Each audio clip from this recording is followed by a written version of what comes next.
Jornal das 5, com Luís Soares. O Chega quer que o processo de eleição dos 4 juízes em falta no Tribunal Constitucional arranque o mais rápido possível.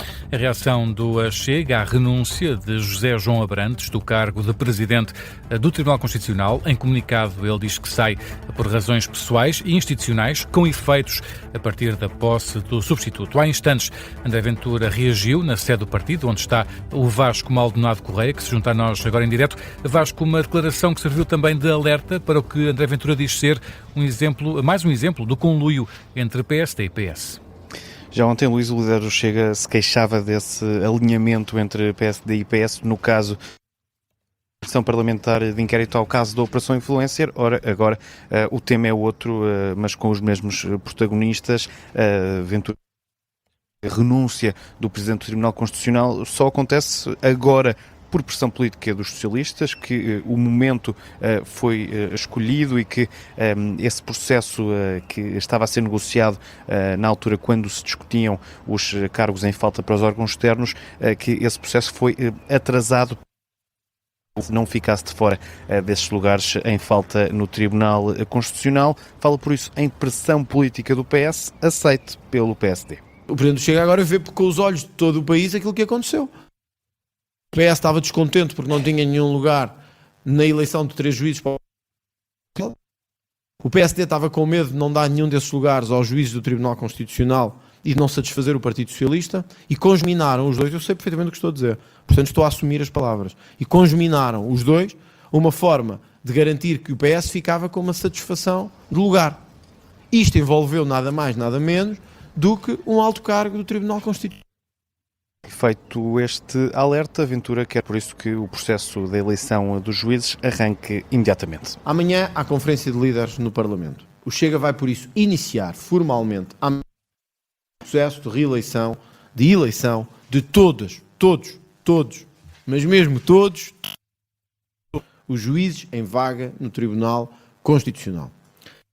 Estamos com algumas dificuldades em ouvir em condições entre eles, nem de manobras. Esta reportagem do Vasco ficou aqui pelo menos o essencial desse pedido de André Ventura, que quer que rapidamente seja começado, arranque esse processo para a eleição dos 4 juízes em falta. É a reação de André Ventura à renúncia de José João Abrantes do cargo de Presidente do Tribunal Constitucional. Também foi um pouco intermitente esta intervenção, mas conseguimos perceber o essencial, sim. Quanto ao líder do PS, foi parco em palavras. José Luís Carneiro não se quis alongar sobre o assunto, mas deixa uma ideia clara. Não terá quaisquer efeitos naquilo que é um diálogo interparlamentar que tem vindo a ocorrer e que deve ocorrer em sede parlamentar. José Luís Carneiro, que está hoje a visitar escolas profissionais no distrito de Beja, aproveitou também para insistir na reforma laboral. Diz que o governo escolheu o caminho errado, tendo optado por desproteger os trabalhadores, os mais jovens, as mulheres e também os mais vulneráveis. E o Presidente da República tomou hoje 2 decisões que estavam pendentes, 2 decisões importantes. António José Seguro, Luís, promulgou, por um lado, a redução do IVA na construção. Por outro lado, devolveu ao Parlamento aquela lei da pena acessória de perda de nacionalidade que foi chumbada na semana passada pelo Tribunal Constitucional. Exatamente, e nesse caso António José Seguro cumpre o proforma de devolver sem promulgação ao Parlamento a lei que cria essa pena acessória. A nota da Presidência registra apenas esse facto, sem qualquer outro comentário lateral. Já quanto ao IVA na construção, o Presidente da República promulga as medidas do Governo para o desagravamento fiscal no setor da habitação. Há então luz verde para a aplicação da taxa reduzida de IVA de 6% às empreitadas, construção ou reabilitação de imóveis destinados à habitação própria e permanente, de quem compra ou de quem quer arrendar. Para além disso, há também luz verde para a isenção de IMT na primeira compra de um prédio urbano ou de fração autónoma de prédio urbano, destinado exclusivamente à habitação própria e permanente de habitações de custos controlados. E Lisboa e Porto vão ter 400 novos polícias, é esta a promessa, e vai ser até ao fim do ano. 200 novos agentes para cada cidade, anúncio feito pelo Primeiro-Ministro. E foi no final de um encontro entre os autarcas do Porto e de Lisboa. Luís Montenegro reconhece que a segurança tem sido um tema dominante e apresenta por isso esta proposta para reforçar a presença policial nas ruas. Para podermos, efetivamente, prosseguir esta política de assumir a segurança como um pilar fundamental do bem-estar, da qualidade de vida e também da atratividade e do esforço de desenvolvimento económico dos dois territórios. Declarações de Luís Montenegro, que anunciou ainda que a antiga sede do Conselho de Ministros em Lisboa vai ser usada para criar habitação acessível. Com esta construção, o Governo vai abdicar, pelas contas do Primeiro-Ministro, de 25 milhões de euros. O discurso de Luís Montenegro foi seguido das intervenções do Presidente da Câmara Municipal do Porto e de Lisboa, que falaram sobre, Luís? No caso de Pedro Duarte, Presidente da Câmara do Porto, falou de mobilidade, aponta para projetos na Invicta, para encontrar uma alternativa há muito congestionada, via de cintura interna. Já quanto a Lisboa, as preocupações estão voltadas para a regulação de trotinetes, TVDs e tuk-tuks, apresentadas por Carlos Moedas. Haverá uma nova reunião do Governo com os dois autarcas daqui a 6 meses. O Sindicato Nacional de Oficiais de Polícia elogia este anúncio de reforço de 400 polícias, 200 para Lisboa, 200 para o Porto, mas o sindicato questiona de onde vem, afinal, Luís, esses novos agentes. É a reação do Presidente do Sindicato Nacional de Oficiais de Polícia, Bruno Pereira, que diz que vê naturalmente esse reforço como positivo, mas deixa essa pergunta no ar. Nós vemos naturalmente como muito positivo. A questão é que tem que se perceber de onde é que vêm esses 400 polícias. Desde logo porque não virão certamente do curso de formação de agentes, quer o que vai ir a sair agora, quer o que entretanto se será a formar para o ano que vem, ou ainda durante o presente ano, já que ambos ficam aquém daquilo que são as vagas inicialmente previstas. Tudo aquilo que seja a libertação de recursos, permitir-nos-á e reforçar e robustecer aquilo que são estruturas que a vários níveis têm sido pauperadas ao longo de anos. Sendo que a PSP necessita de reforço de meios em várias áreas, segundo Bruno Pereira, nomeadamente na prevenção criminal, na investigação, na segurança rodoviária e também na visibilidade. Entretanto, o diretor do Departamento Central de Investigação e Ação Penal diz que o estatuto de suspeito do ex-primeiro-ministro António Costa na Operação Influencer ainda não mudou.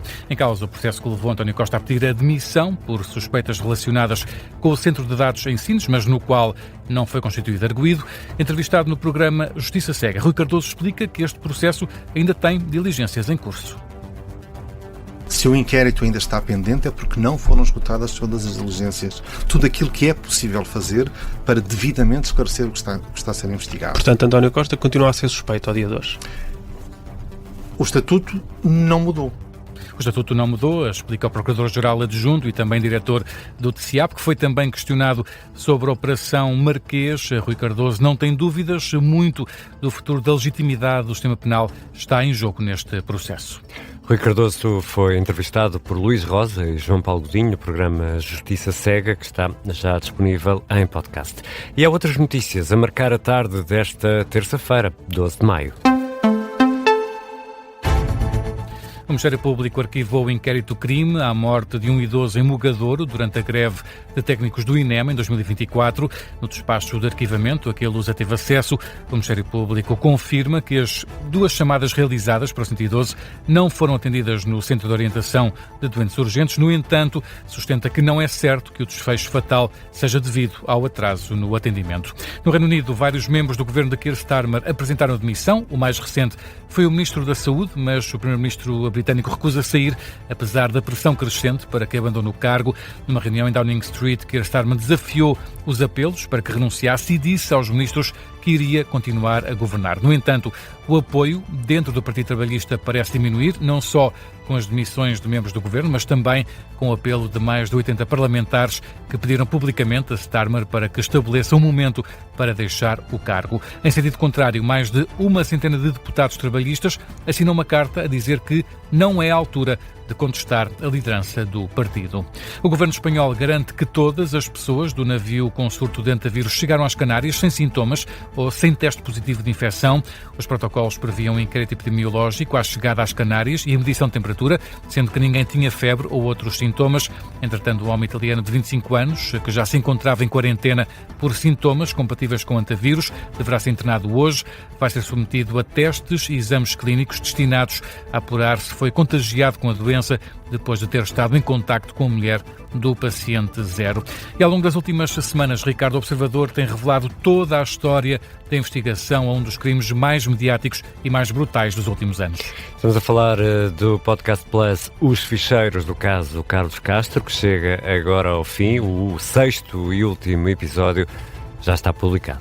E este episódio conta a forma como Renato Seabra foi julgado em outubro de 2012 pelo homicídio de Carlos Castro. A sala está cheia. A mãe de Renato Seabra está presente. As irmãs de Carlos Castro também. Há dezenas de jornalistas americanos e portugueses. Rodrigo Freixo é um deles. O Renato estava apático. Ele parecia que não estava lá. Não estava lá, não estava lá. Ele era outra pessoa, era um estranho naquela sala. Parecia que estava a viver noutro mundo. Renato Seabra fez 23 anos há menos de um mês. Passou o último ano e meio preso na cadeia de Rikers Island, de onde foi trazido esta manhã sob forte aparato policial. Ao longo deste período, tem sido observado e analisado por peritos, psiquiatras e psicólogos, contratados pela defesa ou pela acusação. Agora, chegou finalmente a hora de ouvir a argumentação de cada uma das partes. Um certo deste último episódio de Os Ficheiros, do caso Carlos Castro, uma série narrada pela atriz Joana Santos, que tem música original do pianista Júlio Rezende. E se até aqui só os assinantes do Observador tinham acesso a todos os episódios da série, aos 6, a partir de agora Já toda a gente tem. Podem ser ouvidos no site do Observador, nas habituais plataformas de podcast e no YouTube. Os ficheiros do caso Carlos Castro e os 6 episódios estão já todos disponíveis.